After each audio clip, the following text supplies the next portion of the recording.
ਖਬਰਾਂ ਦੇ ਬੁਲਾਈਏ ਸ਼ਰਮਾ ਜੀ। ਸ਼ੁਰੂਆਤ ਕਰੀਏ ਆਪਾਂ ਸਿਆਸਤ ਦੀ ਇੱਕ ਅਜਿਹੀ ਪਿਰਤ ਤੋਂ, ਜਿਹੜੀ ਪਿਰਤ ਕਿਸੇ ਵੀ ਤਰੀਕੇ ਨਾਲ ਨਾ ਤਾਂ ਜਾਇਜ਼ ਆ ਤੇ ਨਾ ਹੀ ਉਹਨੂੰ ਸਿਆਸਤਦਾਨ ਜਾਂ ਆਮ ਲੋਕ ਜਸਟੀਫਾਈ ਕਰ ਸਕਦੇ ਆ।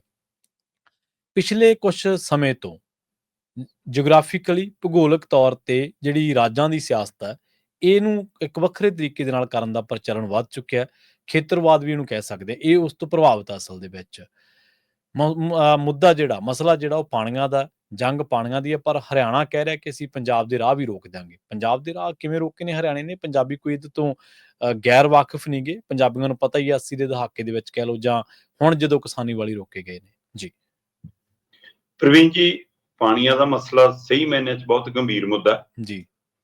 1947 ਦੀ ਵੰਡ ਦੇ ਦੌਰਾਨ ਵੀ ਜਿਹੜੀ ਪਾਣੀਆਂ ਦੀ ਵੰਡ ਹੋਈ, ਉਹਦੇ ਭਰਪਾਈ ਸਾਡੀ ਅੱਜ ਤੱਕ ਨਹੀਂ ਹੋਈ।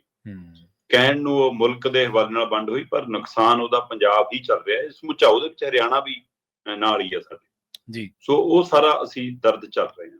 ਪਰ ਉਸ ਤੋਂ ਬਾਅਦ ਜਦੋਂ ਹਰਿਆਣਿਆਂ ਦੀ ਅੱਡ ਵੰਡ ਹੋਈ, ਹਰਿਆਣਾ ਪੰਜਾਬ ਅੱਡ ਹੋਏ, ਤਦ ਫਿਰ ਇੱਕ ਵਾਰ ਮਤਲਬ ਕਿ ਸਾਡੇ ਨਾਲ ਇਹ ਧੱਕਾ ਹੋਇਆ ਕਿ ਕਿਸੇ ਨੇ ਸੋਚਿਆ ਹੀ ਨਹੀਂਗਾ ਕਿ ਜਦੋਂ ਉਹਨਾਂ ਕੋਲ ਸਿੱਧਾ ਪਾਣੀ ਹੈ ਹੀ ਨਹੀਂਗਾ, ਅਸੀਂ ਪੰਜਾਬ ਦਾ ਪਾਣੀ ਫਿਰ ਇੱਕ ਵਾਰ ਵੰਡ ਰਹੇ ਹਾਂ। ਤੇ ਰਾਜਸਥਾਨ ਨੂੰ ਤੇ ਦਿੱਲੀ ਨੂੰ ਤਾਂ ਜਿਹੜਾ ਪਾਣੀ ਜਾ ਰਿਹਾ ਉਹਦਾ ਤਾਂ ਕਦੇ ਹਿਸਾਬ ਹੀ ਨਹੀਂ ਲਿਆ ਗਿਆ। ਕਿ ਫਿਰ ਵੀ ਕਹਿਣ ਨੂੰ ਹੁੰਦਾ ਕਿ ਹਰਿਆਣਾ ਆਪਣੇ ਚੋਂ ਨਿਕਲਿਆ, ਠੀਕ ਹੈ। ਪਰ ਸਵਾਲ ਇਹ ਸੀਗਾ ਕਿ ਜੇ ਸਾਡੇ ਵਾਲੇ ਦਰਿਆ ਤੁਸੀਂ ਕਹਿ ਰਹੇ ਹੋ ਸਾਂਝੇ ਹੈ ਜੀ, ਇਸ ਲਈ ਉਹਨਾਂ ਨੂੰ ਉਹਦੇ ਚ ਚੈਨਲਾਈਜ਼ ਕਰਕੇ ਚਾਹੇ ਪਾਣੀ ਦਿਓ, ਜਦੋਂ ਕਿ ਉਹਨਾਂ ਚੋਂ ਕੋਈ ਲੰਘ ਨਹੀਂ ਰਿਹਾ ਸੀ, ਤਾਂ ਫਿਰ ਜਿਹੜੀਆਂ ਉਹਨਾਂ ਕੋਲੋਂ ਲੰਘ ਰਹੀਆਂ ਨੇ, ਹੈ ਨਾ, ਚਾਹੇ ਉਹ ਜਮਨਾ ਵਾਲਾ ਮਸਲਾ ਹੈ, ਚਾਹੇ ਹੋਰ ਨੇ ਉਹਨਾਂ ਦੀਆਂ, ਸੋ ਉਹਨਾਂ ਚੋਂ ਫਿਰ ਸਾਡੇ ਲਈ ਹਿੱਸਾ ਕਿੱਥੇ ਰੱਖਿਆ? ਉਹ ਉਹਨਾਂ ਦੀਆਂ ਰਹਿ ਗਈਆਂ, ਸਾਡੇ ਵਾਲੀਆਂ ਵੀ ਉਹਨਾਂ ਦੀਆਂ ਨੇ। ਸੋ ਇਹ ਇਸ ਪਹਿਲੂ ਤੇ ਵੀ ਕਾਫੀ ਮੰਥਨ ਹੁੰਦਾ ਰਿਹਾ। ਪਰ ਸਮੇਂ-ਸਮੇਂ ਦੇ ਤੇ ਸਿਆਸਤ ਭਾਰੂ ਹੋਈ। ਇਸ ਮਸਲੇ ਨੂੰ ਕਦੇ ਵੀ ਹੱਲ ਕਰਨ ਦੀ ਕੋਸ਼ਿਸ਼ ਨਹੀਂ ਹੋਈ। ਉਹਦੇ ਨਾਲ ਲੋਕਾਂ 'ਚ ਤਲਖੀ, ਲੋਕਾਂ 'ਚ ਟਕਰਾਅ, ਮਤਲਬ ਕਿ ਇਹ ਕਾਫੀ ਵਧਿਆ। ਉਸ ਸਾਰੇ ਮਸਲੇ ਨੂੰ ਕਿਤੇ ਨਾ ਕਿਤੇ ਕਿਸਾਨ ਅੰਦੋਲਨ ਨੇ ਇੱਕ ਠੱਲ ਪਾਈ ਸੀ। ਜੀ ਜੀ। ਕਿਸਾਨ ਅੰਦੋਲਨ ਨੇ ਦੋਵੇਂ ਸੂਬਿਆਂ ਦੇ ਆਵਾਮ ਨੂੰ, ਖਾਸ ਕਰ ਕਿਸਾਨਾਂ ਨੂੰ ਨੇੜੇ ਲਿਆਂਦਾ ਸੀ ਕਿ ਠੀਕ ਹੈ ਵੀ ਪਾਣੀਆਂ ਦਾ ਮਸਲਾ ਹੈਗਾ, ਇਹਨੂੰ ਨਜਿੱਠਿਆ ਜਾਣਾ ਚਾਹੀਦਾ, ਪਰ ਆਪਾਂ ਆਪਸ 'ਚ ਨਹੀਂ ਲੜਾਂਗੇ ਇਸ ਮਸਲੇ ਤੇ। ਰਾਜਨੀਤੀ ਹੁੰਦੀ ਹੈ ਹਰ ਵਾਰ, ਜਦੋਂ ਪੰਜਾਬ 'ਚ ਚੋਣਾਂ ਤਾਂ ਪੰਜਾਬ ਵਾਲੇ ਮੁੱਦਾ ਬਣਾਉਂਦੇ ਨੇ, ਹਰਿਆਣੇ 'ਚ ਚੋਣਾਂ ਹਰਿਆਣੇ ਵਾਲੇ ਬਣਾਉਂਦੇ ਨੇ, ਪਰ ਆਪਾਂ ਇਹਦੇ ਤੇ ਆਪਸ 'ਚ ਤਲਖੀ ਨਹੀਂ ਹੋਣਾ। ਜੀ ਜੀ। ਹੁਣ ਜਦੋਂ ਦੇਸ਼ ਦੇ ਵਿੱਚ ਮਾਹੌਲ ਤਣਾਅ ਵਾਲਾ ਹੈ, ਭਾਰਤ ਦੇ ਪ੍ਰਧਾਨ ਮੰਤਰੀ ਲਗਾਤਾਰ ਬੈਠਕਾਂ ਕਰ ਰਹੇ ਨੇ ਫੌਜ ਮੁਖੀਆਂ ਨਾਲ, ਅਜੀਤ ਡੋਵਾਲ ਨਾਲ, ਅਮਿਤ ਸ਼ਾਹ ਨਾਲ, ਹੈ ਨਾ। ਕਦੇ ਕਹਿੰਦੇ ਨੇ ਤੁਹਾਨੂੰ ਖੁੱਲੀ ਛੂਟ ਦੇਤੀ, ਕਦੇ ਕਹਿੰਦੇ ਨੇ ਕਿ ਆਜੋ ਦੁਬਾਰਾ ਵਿਚਾਰ ਕਰਨ ਦੀ। ਕੱਲ ਰਾਤ ਵੀ ਮੀਟਿੰਗਾਂ ਸੀ। ਉਸ ਸਮੇਂ ਅਚਾਨਕ ਮੁੱਖ ਮੰਤਰੀ ਕਹਿੰਦੇ ਜੀ ਸਾਨੂੰ ਪਹਿਲਾਂ ਉੱਧਰ ਵਾਲਾ ਪਾਣੀ ਦੇ ਦਿਓ, ਫਿਰ ਅਸੀਂ ਹਰਿਆਣਾ ਨੂੰ ਪਾਣੀ ਦੇ ਦਿਆਂਗੇ। ਸਾਡੇ ਕੋਲ ਦੇਣ ਲਈ ਇੱਕ ਬੂੰਦ ਨਹੀਂ ਹੈਗੀ।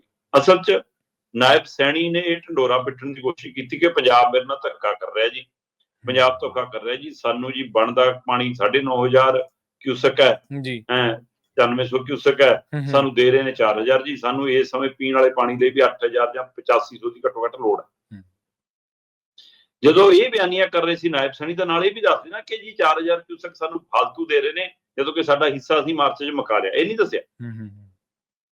ਤੇ ਇਸ ਮਸਲੇ ਤੇ ਜਿਵੇਂ ਕ੍ਰਿਸ਼ਨ ਕੁਮਾਰ ਅੜੇ ਸੀ, ਮਤਲਬ ਕਿ ਅੜ ਗਿਆ ਅਗਲਾ, ਤੇ ਉਹਦਾ ਫਿਰ ਭਗਵੰਤ ਮਾਨ ਜੀ ਲੱਗਿਆ ਕਿ ਕ੍ਰੈਡਿਟ ਤਾਂ ਮੈਨੂੰ ਲੈਣਾ ਚਾਹੀਦਾ। ਤੇ ਮੁੱਖ ਮੰਤਰੀ ਸਾਹਿਬ ਵੀਡੀਓ ਦੇ ਰੂਪ 'ਚ ਵੀ ਸਾਹਮਣੇ ਆ ਗਿਆ। ਹੁਣ ਕੱਲ ਚਿੱਠੀ ਵੀ ਲਿਖਤੀ ਨਾਇਬ ਸੈਣੀ ਨੂੰ ਕਿ ਸਾਡੇ ਕੋਲ ਦੇਣ ਲਈ ਇੱਕ ਵੀ ਬੂੰਦ ਪਾਣੀ ਫਾਲਤੂ ਨਹੀਂਗਾ, ਤੁਸੀਂ ਮਾਰਚ 'ਚ ਆਪਣਾ ਕੋਟਾ ਮੁਕਾ ਦਿਓ। ਬਈ ਜੇ ਇੱਕ ਵੀ ਬੂੰਦ ਪਾਣੀ ਫਾਲਤੂ ਨਹੀਂਗਾ, ਫਿਰ 4,000 ਕਿਊਸਕ ਕਿੱਥੋਂ ਜਾ ਰਿਹਾ? ਜਦੋਂ ਉਹਨਾਂ ਦਾ ਕੋਟਾ ਖਤਮੇ ਹੋ ਗਿਆ ਮਾਰਚ ਮਹੀਨੇ 'ਚ, ਫਿਰ ਤੁਸੀਂ ਕਹਿੰਦੇ ਜੀ ਅਸੀਂ ਤਰਸ ਦੇ ਆਧਾਰ ਤੇ ਦੇ ਰਿਹਾ। ਤੁਸੀਂ ਕਿਹੜੇ ਪੰਜਾਬ ਨੂੰ ਪੁੱਛਿਆ? ਕਿਹੜੇ ਆਵਾਮ ਨੂੰ ਪੁੱਛਿਆ?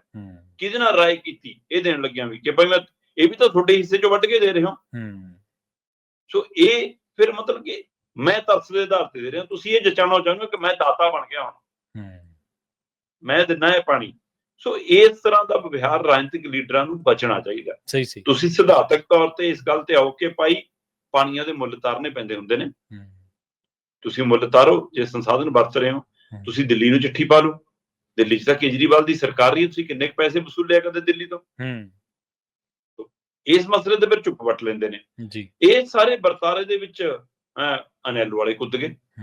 ਅਨੈਲੋ ਵਾਲਾ ਉਹ ਕੌਣ ਹੈ ਜੀ? ਉਹਨਾਂ ਦਾ ਮੁਖੀ ਅਭੈ ਚੌਟਾਲਾ ਕਹਿੰਦਾ ਵੀ ਲੰਘ ਕੇ ਦਿਖਾਇਓ, ਜੇ ਸਾਨੂੰ ਪਾਣੀ ਨਹੀਂ ਦਿੰਦੇ ਅਸੀਂ ਸਾਨੂੰ ਦਿੱਲੀ ਨਹੀਂ ਜਾਣਦੇ, ਥੋੜਾ ਰਾਹ ਰੋਕ ਦਾਂਗੇ। ਉਹ ਭਰਾਵਾ ਪਹਿਲਾਂ ਵੀ ਬਹੁਤ ਵਾਰ ਹਰਿਆਣੇ ਨੇ ਰਾਹ ਰੋਕਿਆ, ਏਦਾਂ ਰਾਹ ਰੋਕਿਆ, ਨੱਕੇ ਲਾਇਆ, ਨਾ ਪਾਣੀ ਰੁਕੇ ਨੇ ਤੇ ਨਾ ਪੰਜਾਬ ਵਾਲੇ ਰੁਕੇ ਨੇ।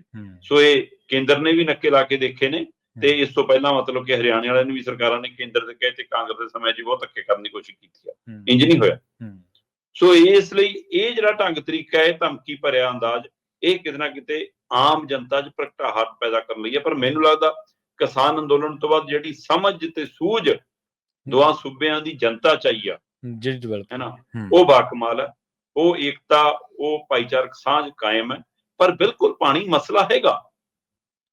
ਜੇ ਪੰਜਾਬ ਨੂੰ ਇਸ ਸਮੇਂ ਕਮੀ ਹੈ ਤੇ ਹਰਿਆਣਾ ਜਿਹਦੇ ਕੋਲ ਕੋਈ ਸਿੱਧਾ ਸਾਧਨ ਨਹੀਂਗਾ ਕੋਈ ਇਸ ਸਮੇਂ ਪੀਣ ਵਾਲੇ ਪਾਣੀ ਦੇ ਲਈ, ਜਦੋਂ ਤੱਕ ਬਰਸਾਤ ਦੇ ਤੌਰ ਦੇ ਉੱਤੇ ਦੂਜਿਆਂ ਨੂੰ ਦੀ ਨਦੀਆਂ 'ਚ ਪੂਰਾ ਪਾਣੀ ਨਹੀਂ ਆਉਂਦਾ, ਤਦ ਤੱਕ ਉਹਨਾਂ ਕੋਲ ਕਿੱਲਤ ਹੈਗੀ ਆ। ਉਸੇ ਕਿੱਲਤ ਦੀ ਪੂਰਤੀ ਲਈ 4000 ਕਿਊਸੈਕ ਪਾਣੀ ਆਲਰੇਡੀ ਦਿੱਤਾ ਜਾ ਰਿਹਾ, ਪੀਣ ਵਾਲੇ ਮਸਲੇ ਤੇ ਨਾ ਹੋਵੇ। ਪਰ ਤੁਸੀਂ ਉਹਦੇ ਤੇ ਵੀ ਸਿਆਸਤ ਕਰਦੇ ਹੋ, ਸਾਡੇ ਵਾਲੇ ਸਿਆਸਤ ਤੇ ਸਿਆਸਤ ਕਰਦੇ ਨੇ। ਅਬੇ ਚਟਾਲਾ ਜਿਹਨੂੰ ਹਰਿਆਣੇ 'ਚ ਇੱਕ ਵੀ ਸੀਟ ਨਹੀਂ ਆ ਰਹੀ ਤੇ ਤੁਸੀਂ ਹੁਣ ਪੰਜਾਬ ਦੇ ਰਾਹ ਰੋਕਣ ਦੀਆਂ ਗੱਲਾਂ ਕਰਦੇ ਹੋ। ਸੋ ਇਸ ਲਈ ਧਰਾਤਲ ਤੇ ਜਿਨ੍ਹਾਂ ਦੇ ਪੈਰ ਨਹੀਂ ਲੱਗੇ ਹੋਏ, ਉਹ ਆਪਣੀ ਜ਼ਮੀਨ ਤਲਾਸ਼ ਰਹੇ ਨੇ। ਪਰ ਇਹ ਪਾਣੀਆਂ ਦੀ ਜੰਗ ਦਾ ਮਸਲਾ ਅਜੇ ਮੁੱਕਣ ਵਾਲਾ ਮੈਨੂੰ ਲੱਗਦਾ ਨਹੀਂ।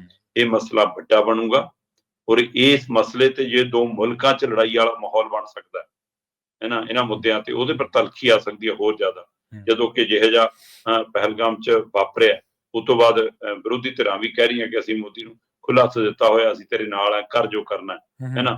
ਤੇ ਇੱਧਰ ਪਾਣੀ ਵਾਲੇ ਮਸਲੇ ਤੇ ਜੇ ਉੱਥੇ ਤਣਾਅ ਹੈ ਤਾਂ ਉਹੀ ਜਿਹਾ ਤਣਾਅ ਹਰਿਆਣਾ ਤੇ ਪੰਜਾਬ 'ਚ ਵੀ ਖੜਾ ਹੋ ਗਿਆ। ਫਿਕਰਮੰਦੀ। ਹਾਂਜੀ, ਬਿਲਕੁਲ। ਦੇਖੋ, ਕਿਸਾਨੀ ਅੰਦੋਲਨ ਤੋਂ ਬਾਅਦ ਲੋਕ ਨੇੜੇ ਆਏ ਨੇ ਇੱਕ ਦੂਜੇ ਦੇ, ਖਾਸ ਕਰਕੇ ਇਹਨਾਂ ਪਾਣੀਆਂ ਦੇ ਮਸਲੇ ਤੇ ਸਿਆਸਤਦਾਨਾਂ ਦੇ ਹੁਣ ਮਗਰ ਤਾਂ ਨਹੀਂ ਲੱਗਦੇ ਸ਼ਰਮਾ ਜੀ। ਪਰ ਇਹ ਆ ਵੀ ਜਿੰਨਾ ਸੰਜੀਦਾ ਇਹ ਮਾਮਲਾ ਹੈ, ਕੋਰਟ ਦੇ ਵਿੱਚ ਵੀ ਹੈ, ਸੁਪਰੀਮ ਕੋਰਟ ਦੇ ਵਿੱਚ ਵੀ ਹੈ। ਸੁਪਰੀਮ ਕੋਰਟ ਨੇ ਪਿੱਛੇ ਜੇ ਇੱਕ ਇਹ ਵੀ ਸਲਾਹ ਦਿੱਤੀ ਸੀ ਪ੍ਰਧਾਨ ਮੰਤਰੀ ਕੋਲੇ, ਦੋਨਾਂ ਰਾਜਾਂ ਦੇ ਮੁੱਖ ਮੰਤਰੀ ਬਹਿ ਕੇ ਨਿਬੇੜ ਲਓ, ਆਪਸੀ ਸੁਲ੍ਹਾ ਕਰ ਲਓ। ਬਹੁਤ ਕੁਛ ਆਪਾਂ ਦੇਖਿਆ, ਹਰ ਐਪੀਸੋਡ ਦੇ ਉੱਤੇ ਆਪਾਂ ਚਰਚਾ ਕਰਦੇ ਰਹੇ ਹਾਂ। ਜਿੰਨਾ ਹੀ ਇਹ ਗੰਭੀਰ ਇਸ ਮਸਲੇ ਦੇ ਨਾਲ ਹੀ ਐਸਵਾਈ ਵਾਲਾ ਮੁੱਦਾ ਖੜਾ ਹੋ ਗਿਆ ਨਾ ਹਾਂਜੀ ਸੁਪਰੀਮ ਕੋਰਟ ਦਾ, ਮੁੜ ਕੇ ਉਹਨੂੰ ਹਵਾ ਦੇਤੀ ਜੀ, ਮੁੜ ਕੇ ਉਹ ਚੀਜ਼ ਨੂੰ ਬਾਹਰ ਲੈ।